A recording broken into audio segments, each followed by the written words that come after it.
So typically, if I mention that there was a production of the play Medea on the Goldfields, often people are surprised because it doesn't necessarily fit their idea of what the Goldfields theatres had on offer. There's a sort of popular notion that the theatres themselves were very rough and ready affairs. The actors were third-rate hams and the actresses little more than prostitutes, and the plays were cheap thrillers or broad comedies. So it's really surprising to learn that there was a production or a version of a Greek tragedy presented on the Goldfields, in the Goldfields theatres, from places like Tarrangower and McIver Diggings to Bendigo and Ballarat, only less than 2 years after the premiere of that production of that version in Paris, and a year after that the English translation was performed in London.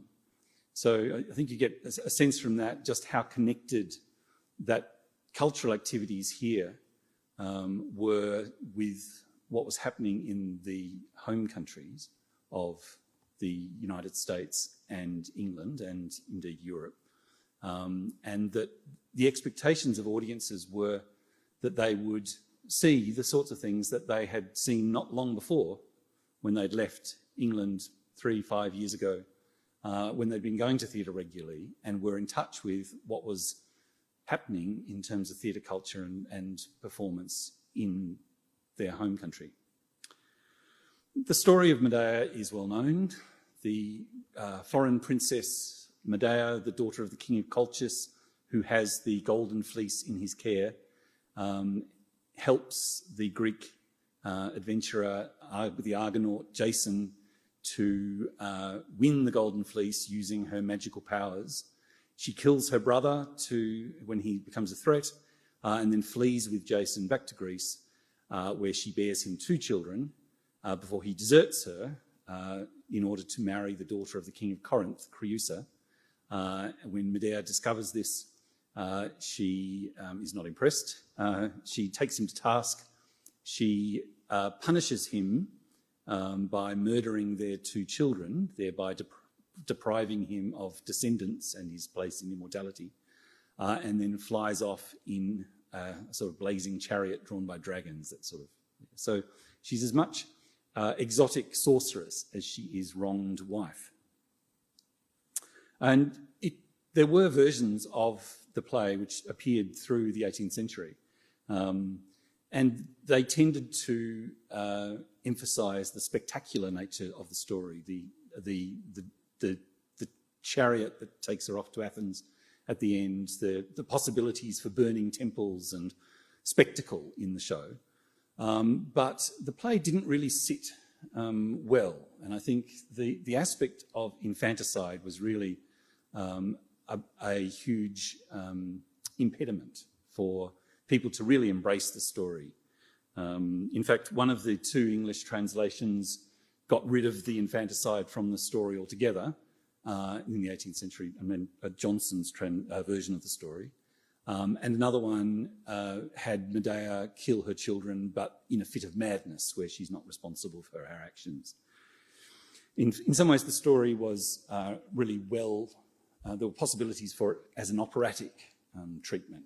And there were various operas that were developed of the story, particularly the French composer, or the Cherubini in 1797, and Charpentier back in the 17th century, but then Cherubini around the time of the French Revolution. But then there was a version based on Cherubini called Medea in Corinto, Medea in Corinth, which was very popular in London in the late 1820s. And it was partly because of the performer, Giuditta Pasta, her name was, the soprano Madame Pasta, who really impressed in that sort of very spectacular role and drew crowds. And the opera kept repeating in London for several years in the late 1820s into the early 1830s. So that was the sort of profile that the story had on the stage. That the version with Pastor, one critic said that you could go and compare the two roles of Medea and Creusa, the Corinthian princess, the terrible and sublime Medea and the gentle and amiable Creusa. So it was presenting those two contrasting views of a leading woman. But as I said, it did sit awkwardly within the repertoire of the period, particularly the aspect of the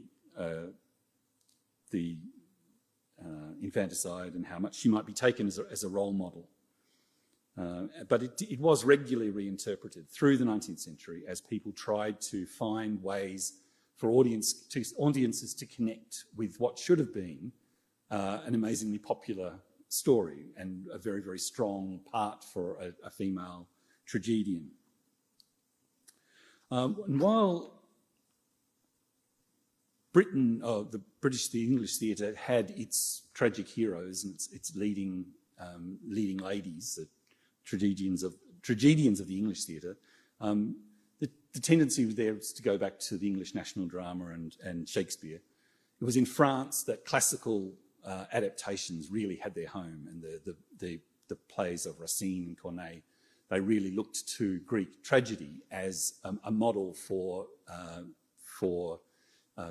French tragedy. And we'd like to have just to introduce a French leading lady of the mid-19th century, Elisa Rashel. She was a Jewish actress, Swiss-born, and a megastar of her day in Paris. She was particularly known at the time. One of her great roles was Corneille's Phaedra, another Greek queen, there's a very bloodthirsty story behind Phaedra as well, Phaedra and Hippolytus. But that was one of her big roles that she was known for.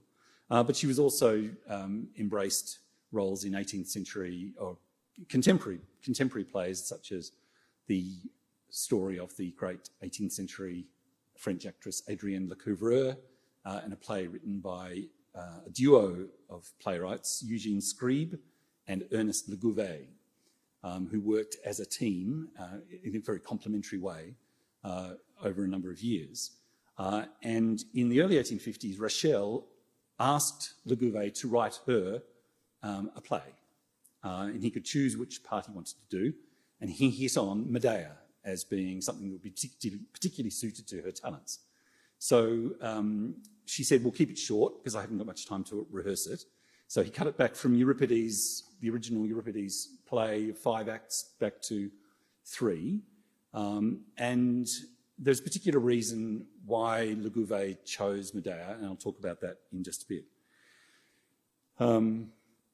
But he really refined the action. He cut out the supernatural aspects of it, the burning temples and the fiery dragons and the sorceress aspect of Medea, and really refined it down to the story of a deserted wife, a wronged woman who is trying to win justice for herself, but also to protect her children from what she sees as the possible retribution that might be wreaked upon them for her actions. So he really puts a whole new spin on it. It becomes a sort of much more of a melodramatic drama, but focusing very much on the single tragic figure of Medea. Rachel took off on a very profitable Russian tour, and then came back to France, promising to do Laguerre's play. But then her sister was sick in the Pyrenees, and then she was offered 1.2 million francs to go off to the United States to do another tour. And it all started becoming a bit difficult. She was going to leave the Théâtre Français, where she was contracted and which had agreed to perform Laguerre's play. But she decided that it just wasn't going to work. And in fact, part of it may be, she is known to have confided to a friend, she said that it is in fact impossible for me to hope for success in this almost odious character, and which besides is too much known to move the public even by terror. So I think she was getting a bit cautious, a bit scared of how the role would come across as well, and whether it was really going to suit her. Laguerre promptly took her to court for breach of contract, because obviously his play being performed by her would lift it to the top of the repertoire, and very valuable for him, for her to take on the role. And it went to court. So she argued that she tried to reconcile herself to a revolting part, but it was just not suited to her genius, and she had to renounce it. But the court ordered her that she either had to perform it on the stage of the Théâtre Français, or else compensate Laguerre, and she had to come to a settlement and pay him off. So she departed for America and then died 4 years later from consumption. Laguerre's play did actually premiere in Paris in 1856, just a couple of years after this goings on, but in an Italian translation, which was prepared for the great Italian tragedian Adelaide Ristori. And there she is. She was very, very concerned about rehearsing and constructing her specific poses. She was all about the statuesque aspect of her character, but a very, very passionate actress and performance. It was said of her that the demeanour was proud and commanding, the countenance was of the haughtiest in its outline, the eye was dark and flashing, and though the only feeling delineated was that of suffering, the aspect was of a suffering queen. So she performed that in Italian in Paris, and then again in Italian in London shortly afterwards. And as I said, what characterises Laguerre's version of the Medea story is this focus on Medea herself, Medea as a woman, as a wronged woman, as a passionate woman and wronged wife, not a sorceress. And so he then had to find motivation for her from her situation, rather than being able to look to her actions as foreign and different, and being able to explain her violence as being foreign and other. He had to actually find psychological motivation for her, and that was really what characterised his play. He also changed it slightly in that after she stabs the children, she then falls dead at Jason's feet and the curtain comes down. So rather than disappearing in a blaze of glory, she sort of has the ultimate downfall. Ristori continued to perform the role. It became her best-known role for many years. She did actually bring it to Australia in the 1870s, and she even performed in Ballarat at Her Majesty's Theatre, then the Academy of Music, but not in the role of Medea. We can't say that. Laguerre's play was eventually performed in its English translation by an American actress. And, oops,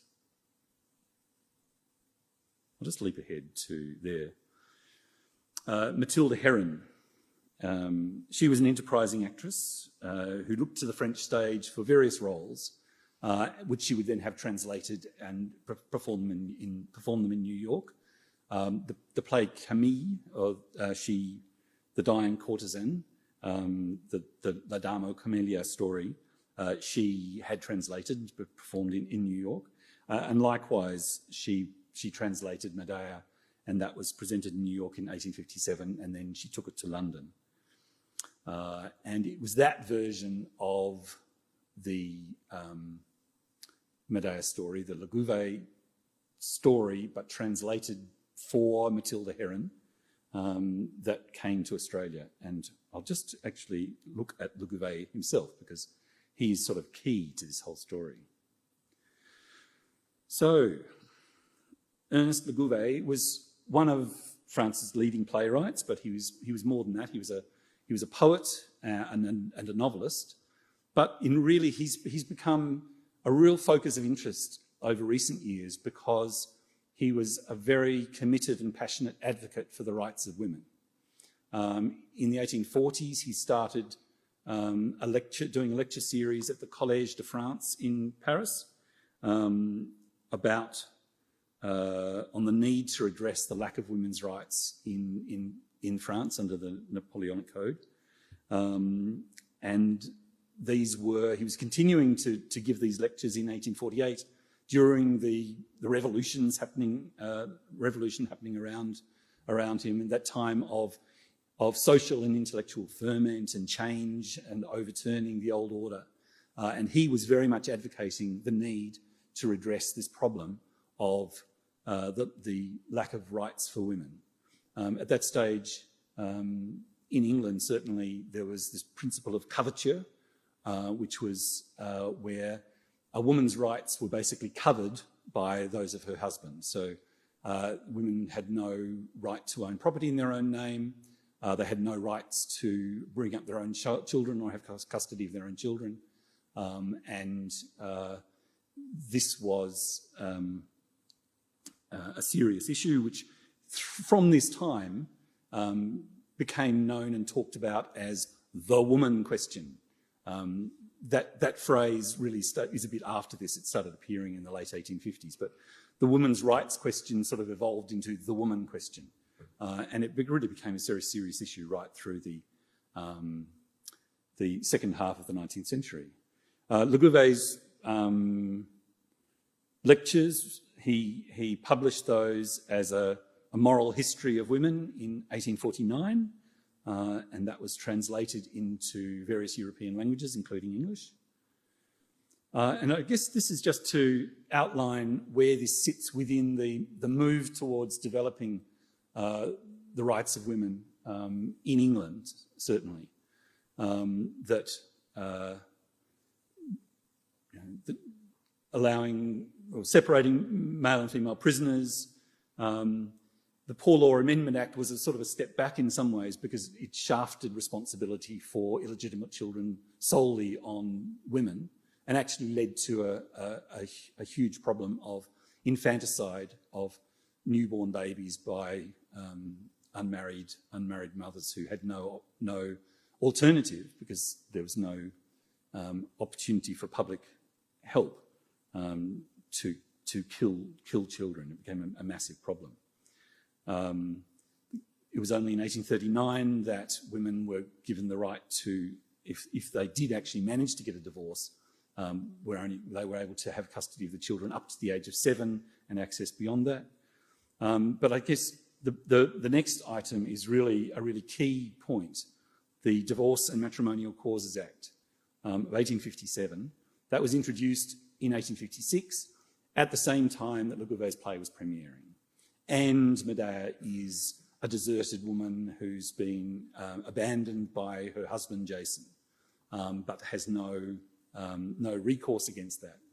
I mean, Laguerre's choice of Medea becomes really clear that at that particular time, this is a hot issue.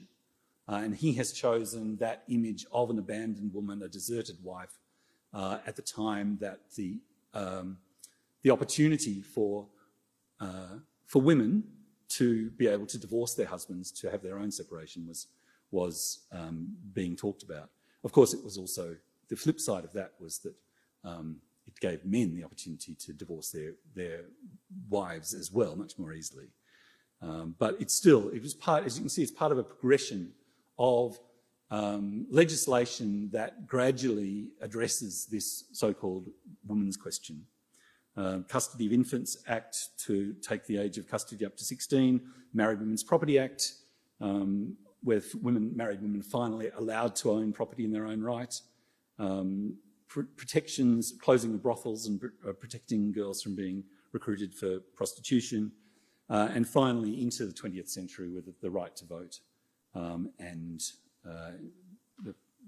It was a long process and a long, hard-won process. But it's the context within which this play came onto the stages.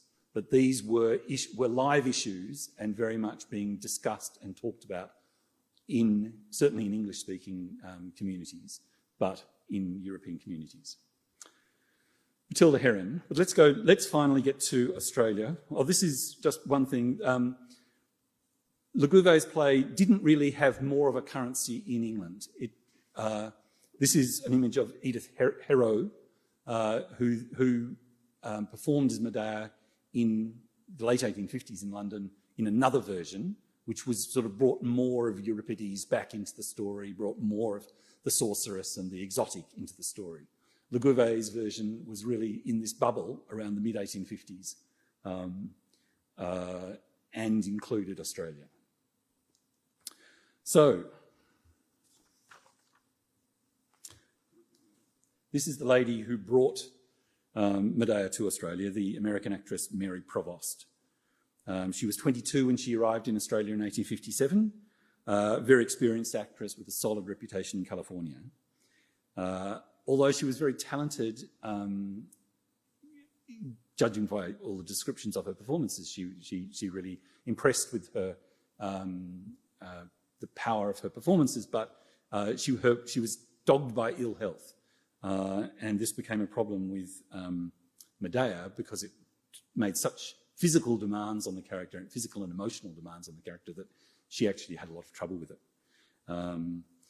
She opened at the Princess Theatre in Melbourne. Her opening was postponed several times because of her ill health after the journey, and eventually she did open her performances in Australia in Ballarat, but not yet with Medea. It was Camille, the Lady of the Camellias. The reviews in the Ballarat said that her somewhat pleasing voice exhibited some of those peculiarities which indicate the training of a transatlantic school. So it was rather a sort of a looking down the nose at this American performer. The theme of the play, a woman's throwing herself with wild abandonment into the consequences of a life of pleasure, evidently went down with Australian audiences well.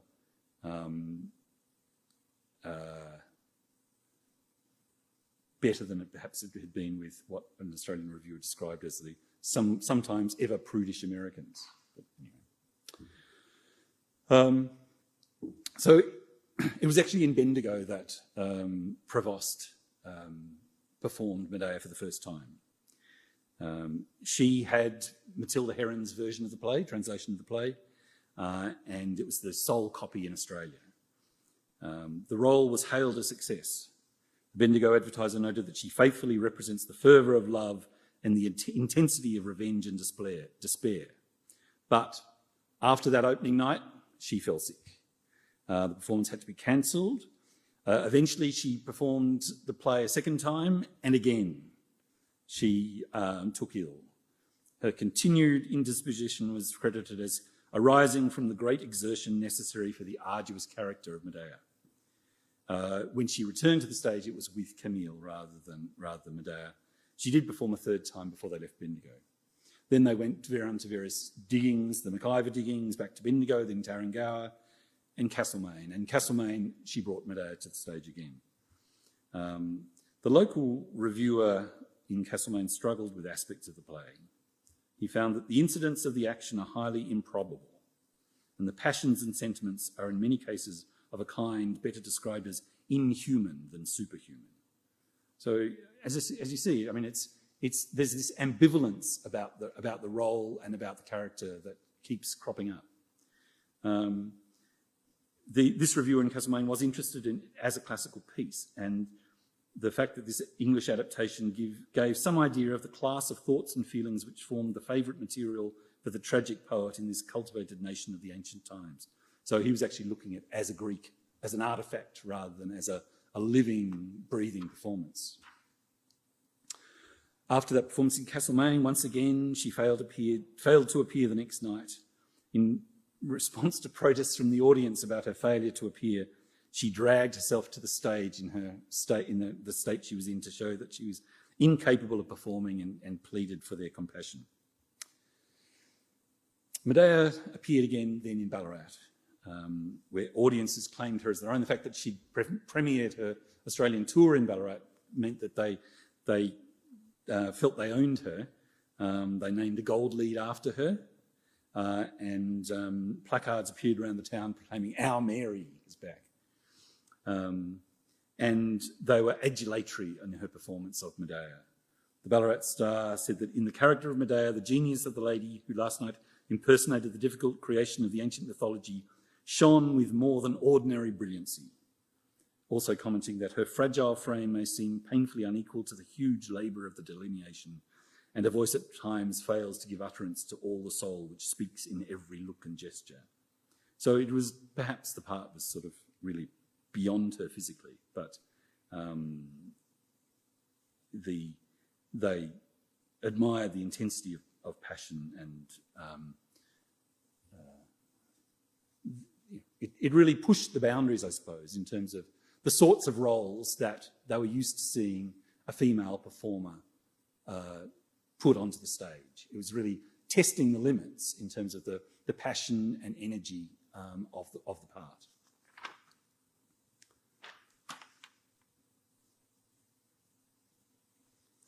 The descriptions of the Ballarat performances suggest why the role so overtaxed her strength. Love of children thwarted, love of husband outraged, jealousy of a rival, revenge, misery, and lastly death are what Miss Prevost has to represent.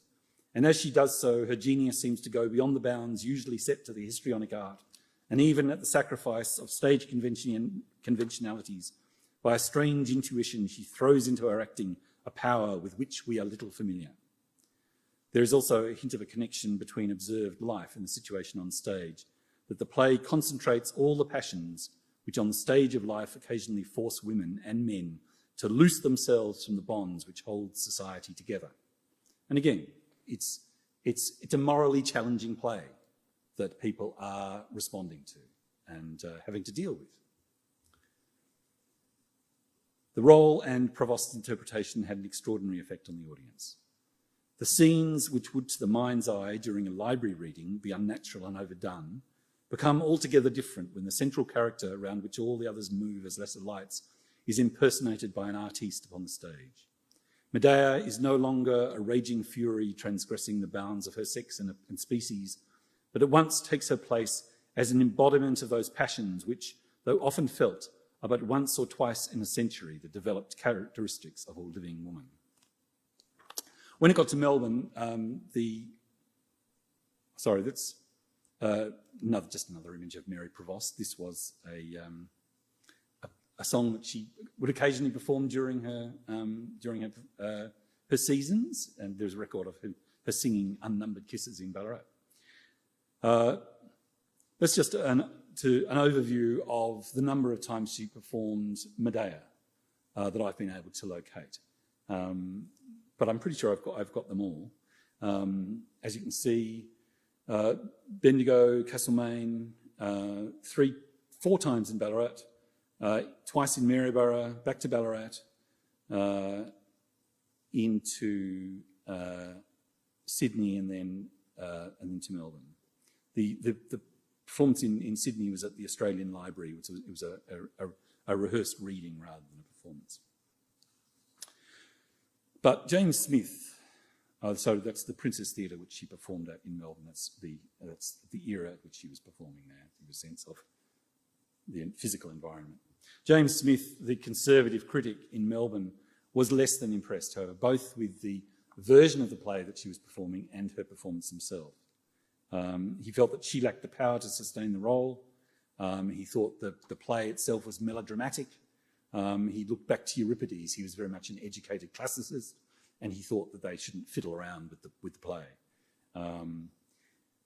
But I'd just like to read you this bit, just describing her attempts to achieve the power of the role with her physical resources. He said, "If a grand work of high art were executed upon tissue paper, the drawing might be perfect, the composition in strict accordance with rule, the colours wonderfully harmonious, and the vigour of the treatment manifest throughout, but the fragile nature of the material would force itself upon the consideration of the spectator notwithstanding, and the effect of the whole would be utterly marred." Melbourne Punch actually found the opposite, and he found that the actress's frailty actually added to the power of the performance. That Mary Prevost incarnates the conception of Euripides and transforms the abstraction of the scholar into a living being, the prey of passion, yet not repelling sympathy, a splendid criminal, yet not beyond the pale of pity, infamous, yet not utterly condemned. The supremacy of the woman's intellect is asserted by its triumph over physical debility. The lamp is fragile alabaster, but the light within glows the more brightly, and the very floors become veins of radiance. I love the language, I think. The situation of the play, the deserted wife, the philandering husband, of course, led itself to travesties and burlesques and people sending it up. Virtually every version of the play that came up, you would then have a burlesque version of it. And this one was actually the playwright Robert Brough in London produced a play called Jason and Medea, which was in direct response to Ristori's version and performed soon after Ristori's version performed in London. And it was actually performed by a man who was regarded at the time as a genius of an actor, Frederick Robson. And quite a few commentators at the time actually said that this version of Medea, with Robson there, he's in drag as Ristori, that many people found that his performance was actually, they found more tragic than Ristori's version itself. And I guess that raises interesting questions because maybe they could actually deal with the power of the emotion and the what was being expressed on the stage if it was being performed by a man in drag rather than by an actual woman on the stage, perhaps. I mean, it raises, I think, a really interesting dynamic in that regard. Certainly, that contemporary historians are now sort of putting that maybe there's something behind that. And there were certainly other versions in Australia as well. Brough's version, which is called Jason and Medea, was given a performance in Ballarat in 1859, soon after Provost had presented the play, but they actually put at the end of the performance, they dressed up an actress in a costume that looked like what Provost had worn in the part. And then all the rest of the cast had come onto the stage and sort of bowed to her, so to acknowledge that we're not mocking you, we're paying you tribute. Is sort of a rather nice point. But none of the Australian versions had the success of Robson's performance in the burlesque version in London. They were far more taking a sort of exploiting the comic possibilities of Jason, the philandering husband, etc.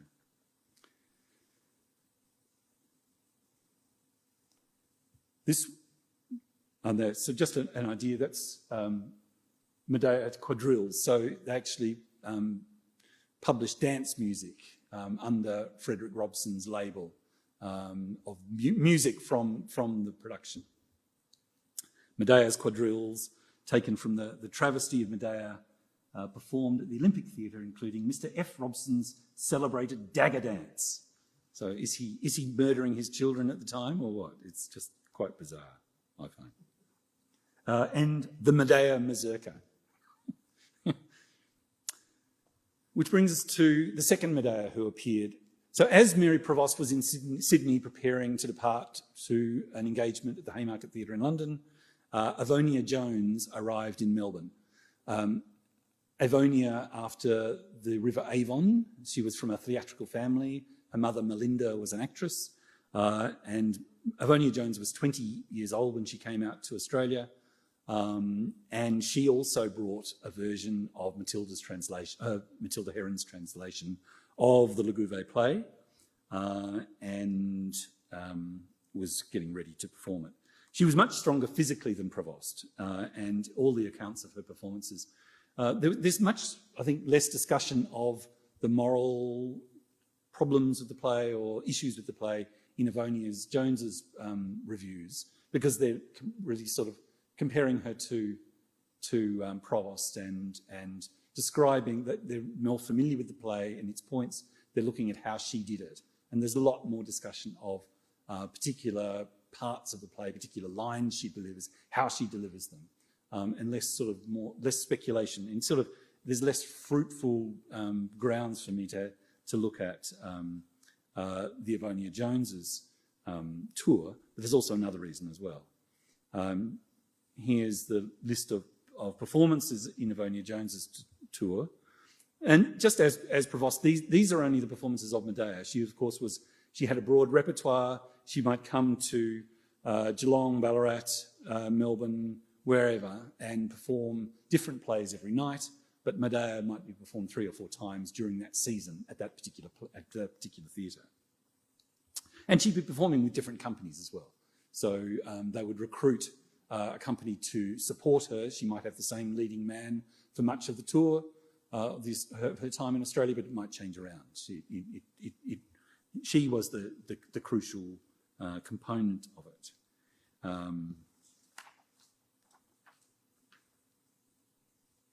So yeah, a similar pattern to the tour of Provost.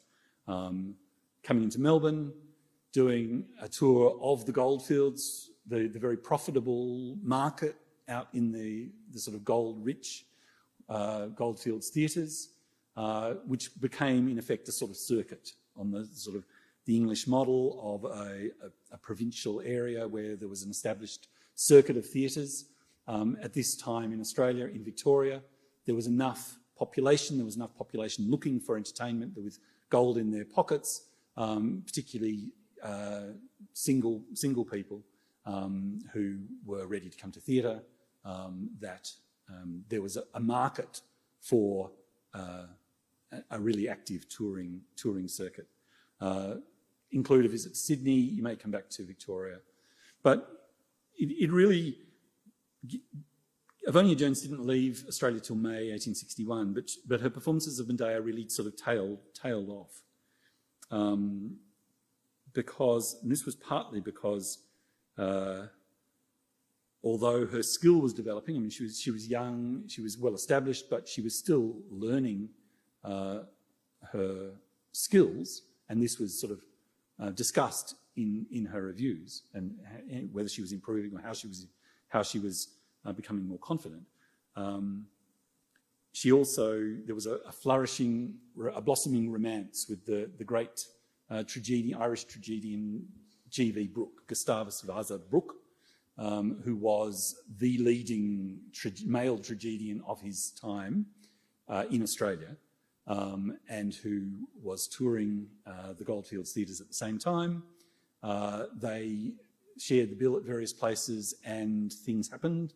There were various accounts in the newspaper that they'd eloped on a clipper ship, but that was actually untrue. They'd gone off to, on another tour to Inglewood or whatever. And these had to be sort of rumours had to be honed down, but they were there. The rumours were there because the romance was there. And she was touring around with her mother and her younger brothers and sisters. She certainly wasn't alone. She was certainly chaperoned, but romance did blossom, and they did eventually marry. But it meant that towards the end of her time in Australia, she and Brooke were appearing as a double. So they were looking far more for things there where they could share the bill. They'd do Macbeth and Lady Macbeth, or parts where there was a strong male and a strong female role where you'd had both the tragedian and the tragedienne sharing the bill. And Medea, while it was performed a few times in Bendigo at the New Lyceum, that was a situation where Brooke was on performing something the same night, but she performed Medea as well. But it became much more rare. The performances virtually disappeared. They took off for London, and they did eventually. She did perform Medea at Drury Lane Theatre and the Haymarket Theatre in London. But yeah, their story actually ends very tragically. G.V. Brooke himself, after going back to England, found that he wasn't received as well as he had been before he went to Australia. He was known to have a drinking problem. It seemed to have been sort of undermining his physicality. English critics sort of started turning down their nose, saying that he'd been coarsened by his time in the colonies. He found the whole thing extremely disappointing, and he headed back to Australia to pick up his success in the colonies. He was on the SS London, and there was a very celebrated or famous tragic shipwreck. The ship was overloaded and went down in the Bay of Biscay in a storm. And he's reported to have said, and he chose to go down with the ship rather than take up a place in the lifeboats, that he said, "My dear Avonia," as the waves came over his head. And then she died 2 years later from consumption from tuberculosis in America. So very, very sad story, the two of them. But I guess in concluding, I'd just like to look just at how it might have been for those Goldfields audience and those audiences of that time, given the social disruption of the Goldfields, that deserted women were an issue. There were men on the Goldfields who had left wives and families behind in their home countries. Bigamy was a problem. There was the whole sort of social bonds were being stretched and pushed and under question. And then to have a play where you've got a deserted wife recriminating her husband, her philandering, abandoning husband on stage, and wreaking this terrible revenge on him. And also at a time when, as I said, infanticide, I mean, maybe very different, a single mother killing her newborn baby, but infanticide was very much an issue of that time until social measures had been brought in to deal with it. It was a live and emotive issue. And I'd just like to compare two reviews as a summing up, two reviews from a performance at, I think that's it, my last slide is of Avonia Jones wielding the knife, and I'm sorry for the quality of the image, it's not great. But two contrasting responses to a performance that had been presented in Back Creek, which was Talbot, at the Princess Theatre in Back Creek, where Mary Prevost performed Medea. The Ballarat correspondent of the Ballarat Star, writing accounts of what was happening in Back Creek, compared Provost's version of the play, performance of the play, with another which had recently been performed at that theatre, Plot and Passion, which was a tale of intrigue and suspense set during the Napoleonic Wars. And this is what the reviewer had to say. How is it that a play, more properly a tragedy, composed of such slender materials, a play, the plot of which, as far as antecedents are concerned, is extremely obscure, above all a classical play, can thus enthrall the very souls of a mixed audience, when a piece so beautifully constructed, so full of exquisite dialogue and telling situations as Plot and Passion fails to do so? Because they understood the one, but not the other. The Greek play is natural. All can feel for the deserted wife and children. All can acknowledge the baseness of the classic Jason, who aided in his career of glory by the crimes of his wife. Having reaped the benefit, coolly discards the author. Who cannot feel for the lorn mother when deserted even by her children, and excuse in some degree the despair which prompts her to the dire revenge of her slaying her little ones? Such are the materials which Miss Prevost, by her acting, has raised to an elevation many a better drama will never attain. So this reviewer felt that the audience had been touched deeply by the story of an abandoned wife and mother, and that it had resonances within their own community. But as I said, it's not totally straightforward. Other people had different responses, and this is a review to the same performance at Back Creek. The correspondent for the Maryborough and Dunolly Advertiser wrote, "Such plays as Medea must always fail of their full effect on an English audience by reason of the small sympathy they can experience for the persecution of mortals by the offended gods and inexorable fates. Educated in the simple tenets of the Christian faith, they cannot conceive of a God other than beneficent and omnipotent, and consequently the whole supernatural machinery of a Greek play is to their mind totally incomprehensible. Even the educated classes require by an effort of will to place themselves in the position of a Greek audience to enable them perfectly to appreciate the grandeur of the heroism of the Argonauts or the intensity of the woes of Medea." I mean, you wonder whether that reviewer had actually seen the performance, given that Laguerre's play had basically cast away all that supernatural elements and had really refined it down to a domestic melodrama in a way. So that basically the play Medea stayed in the repertoire really through until the 1880s, and I think remembering back to that raft of legislation that happened in between the 1850s and the 1880s, I think perhaps the woman question, some of the heat had gone out of it, perhaps, and the play itself no longer had quite the same resonances, but it did then fall from the repertoire until the 20th century, when it was brought back by some of the great tragic actresses of the 20th century. But I think it's just, as I said at the start, it's a really interesting point that the Goldfields culture, how connected it was to what was happening in England and America, not just in terms of the debates and what was talked about, but even in the cultural products and the plays that they were seeing on stage. It was virtually the next day that it happened in Australia after it had happened in England. So I think it's a good reminder about how sophisticated audiences were here and what their expectations were. Thank you very much.